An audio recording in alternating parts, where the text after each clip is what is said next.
Welcome to the Writer Reads Chronicles of a Dark God, Book 2, Dark God's Rise, Chapter 27, Farewells at the Riverbank.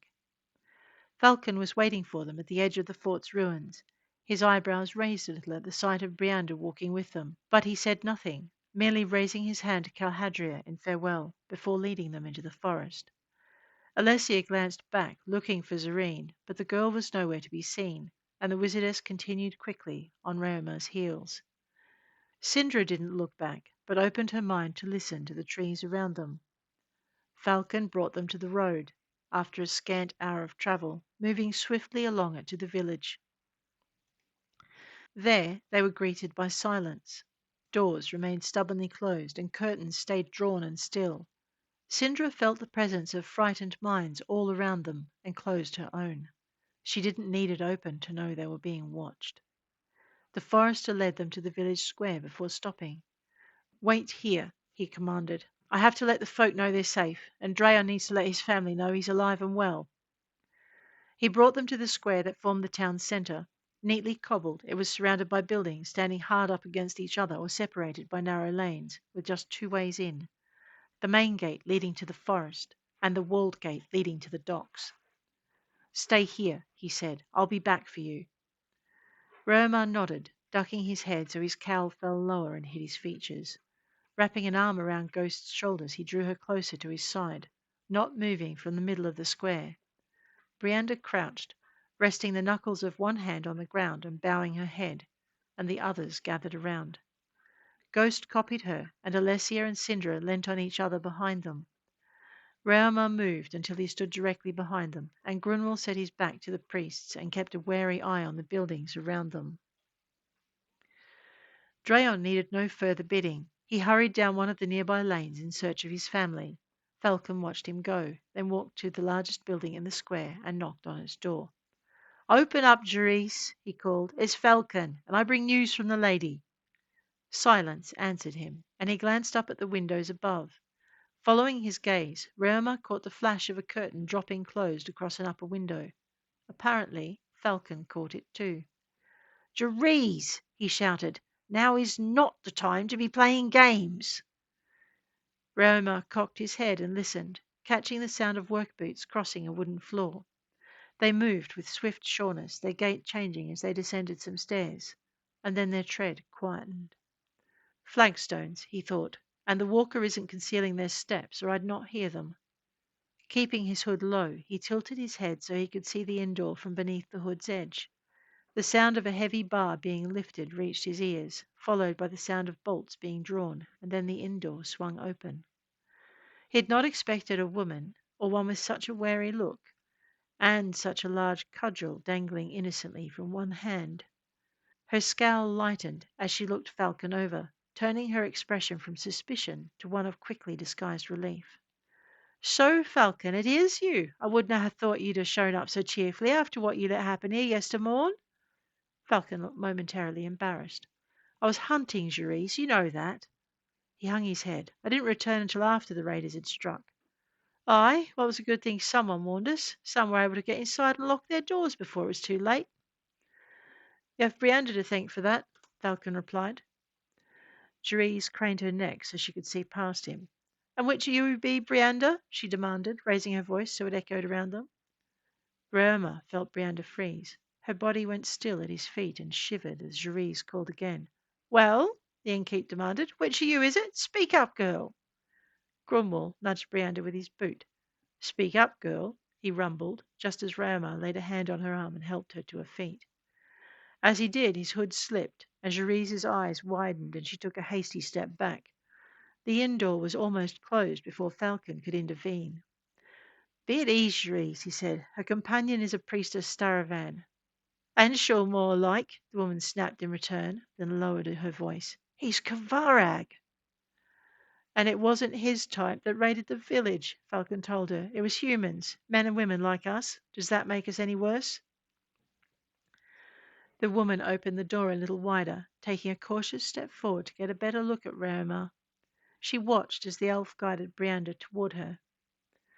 "He saved many of the menfolk last night," Falcon told her, his voice soft.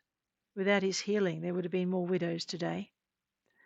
That brought her another step closer, and she made no secret of looking Raomar up and down before flicking his hood from his head and looking him over again. A priest, you say? I do, Falcon assured her, and I'd not joke about him serving my lord Staravan. No, Jury said, I don't suppose you would.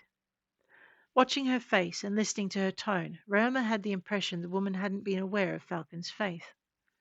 You don't say, she said. Priest of the Lord of Balance himself? I've heard they're getting scarce.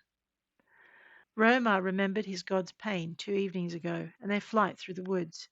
He couldn't help but feel an echo of it in his heart, while Shira wasn't known for his gentleness with souls. This is Brianda, he said, as much to answer Jerise's question as to take the interest from himself. Giving him a quizzical look, Jerise turned her attention to the half-elf, making a show of looking her up and down. You don't look like much, she said. Brianda ducked her head. I'm not. And who are your friends? Jerise asked, gesturing to the others. Alessia, Sindra, Ghost, and Grummel, Brianda said, pointing at each as she named them. Well, you can come in if you like. It'll take Dre a bit to see his missus and fetch his captain. There's no good waiting out there in the sun. She directed this last at Raomar, and he ducked his head in gratitude. Thank you. She pulled the door as wide as it would go and used the cudgel to prop it open. Not a problem, she told him. It's past opening anyway. When she saw them hesitate, she raised her voice in invitation. Well, she demanded, raising her voice again, aren't you coming in? As if that was some kind of prearranged signal, doors around the square began to open. Raomar saw Brianda's hands move toward her weapons, and then stop as she realized the emerging villagers meant them no harm. They smiled and waved at Jerise, but were more interested in Falcon and the visitors he'd brought. Raomar startled when Jerise seized his arm and pulled him inside. He saw Grummel grip his axe, then release it when the woman spoke.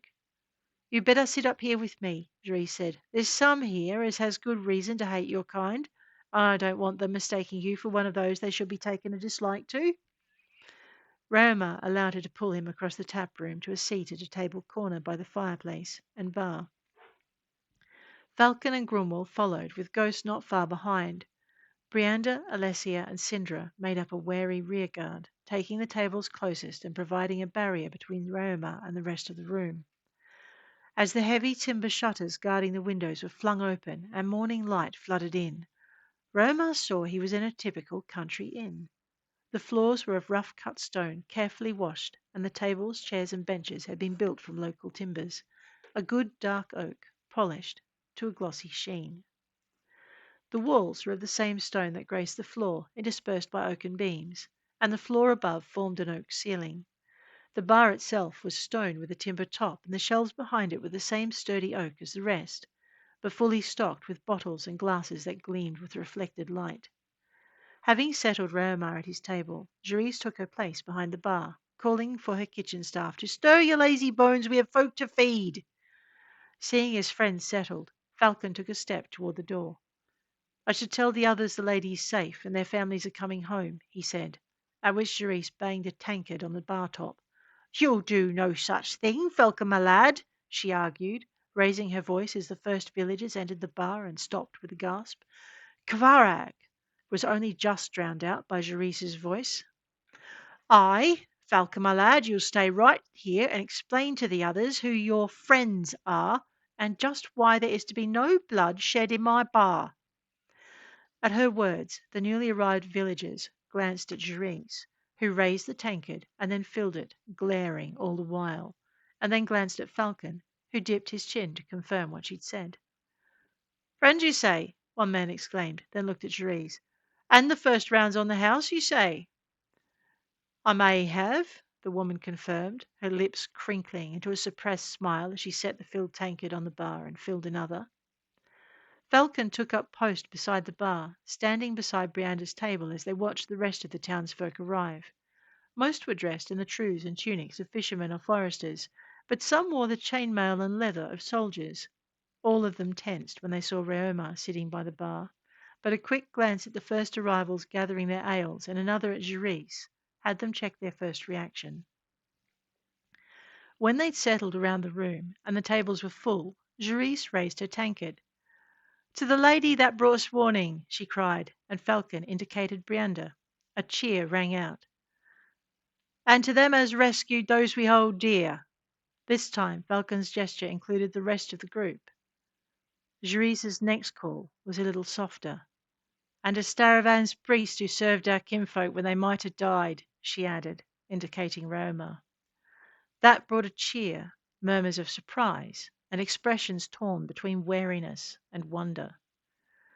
Let him see your symbol, Cherise instructed softly. It's the only way for him to be sure. With a sigh and a sheepish shake of his head, Raomar obeyed, and the muttering renewed, subsiding to wonder again when the symbol gleamed with a soft light of its own. So it's true, someone murmured, and the room relaxed.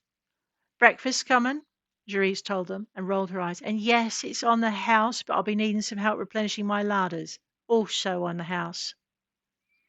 Her words brought laughter, and she turned to Falcon. Now you can go those still worrying their loved ones are safe. And you might want to have a word with Pater if Dre's not spoken to him yet. As the food was brought, Falcon circulated amongst the townsfolk, fielding questions about loved ones, reassuring those who had folk returning, and gently comforting those who'd suffered a loss during the raid. The sun had climbed to its peak by the time the villagers had dispersed, and Raomar and his companions sat alone. The Kavarag waited until Jerise had shepherded the last villager through the door, then looked at Falcon and the fishermen who'd remained behind. I don't wish to be rude, he told them, but we must depart. The time is fading away. Falcon turned to him. Thank you for your patience, brother, he said. As you know, healing comes in many ways. And the balance must be restored as we find the need, Raomar answered. This was time well spent, but agreed, Falcon said, and indicated the oldest of the fishermen. Pater will take you to the crossroads. He knows the river, and I must search the forest for Zarine's new master. He gripped Raomar's arm. Go swiftly and with success, he said. Raomar returned the gesture. And you.